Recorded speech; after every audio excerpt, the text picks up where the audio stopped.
Hello, it's Troy from Wooden Wonders. Today what I'm going to show you is end joining multiple pieces. I have 4 pieces of black walnut. I have face planed them. I flattened them the other way as well, so all of these are now the same thickness.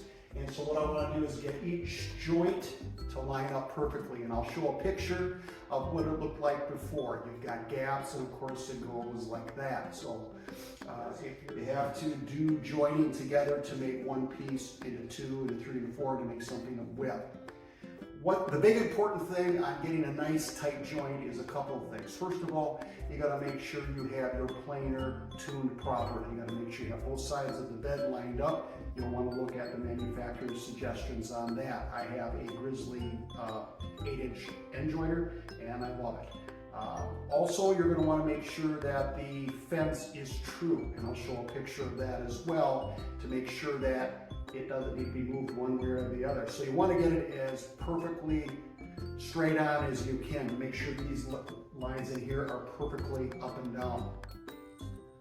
When you're doing these together, you'll notice that down here, the grain either goes like this, which is a smile, or goes like this, which is a frown. So what I do is I will make sure that I will mark what they are. And this is important no matter what it is when you're joining pieces, but it's even more important when they're thinner pieces like a 1/2 inch or an inch or whatever. This is 2 inches and it's not going to move a whole lot. Also making sure you're working with completely dry and stable wood. I know you're excited, I know you want to get working on it, but I can tell you that if you get on the wood too quickly and have it not dried enough, later on it'll look like a taco shell. It doesn't work. So make sure that wherever you're getting the wood, check the humidity and the moisture on it to make sure it is within tolerance of where you want to go as far as the moisture content by species, and to make sure that it's ready to be worked with. So all that being said, I've got everything ready to go. I've got my joiner set up properly, squared off and everything, and I've got it laid here how I want the piece to lay out. And this is really a matter of artistic eye. Ideally, you want to make it look like it is one piece. Okay, it's not, but you want to make it look like that. So how do you make it look like that?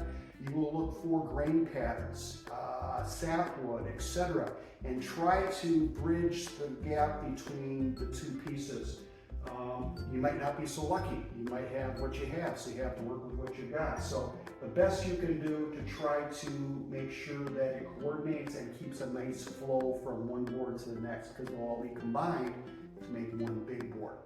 Another thing is, as I'm putting these into the joiner, and you'll be watching in a little bit, join the first piece on this, is I'm going to take it through 2 different ways. I'm going to take this one and I'm going to set it down in here and go through with that.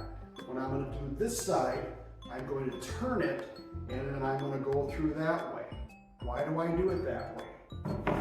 The reason is you're going to get your joiner set up and you're going to get it perfectly up and down. But there's going to be billions of a millimeter that it might be one way or the other. By doing every other way, you cancel that difference out. One way, the back side the other way. And so it makes one that's off a little bit more this way, and then the other side's a little more that way. And so when those 2 pieces are put together, they are opposites, and then they will bind up perfectly. It really makes a huge difference. So that's a huge tip. If you're running it through the same way every time, each side the same way, if the piece is off, you're going to be off. This way it cancels everything out. So I've got everything on here. I am going to get ready to do some joining. So what I'm going to do is lay these pieces together like this. And as you can see, they fit together nicely. And I'm getting ready to do my gluing. So the gluing I'll do in another video. I'll show you how I use a Festool dominoer to line things up more perfectly. The gluing process, the clamping process. But this is getting it to that point. So I hope that helps you. Thanks.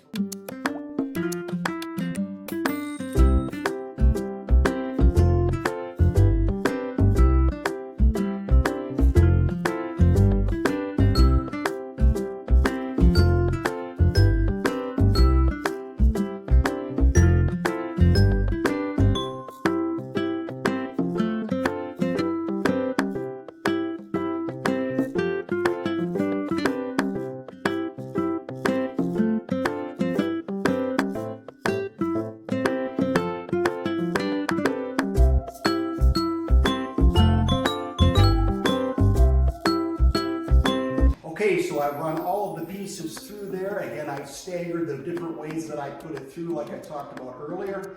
And now I've got all 4 of my pieces together and put together. And as you can see, they fit together very nicely. So now I'm getting ready for the dominoing and gluing process to connect all these. So I hope that that helps you.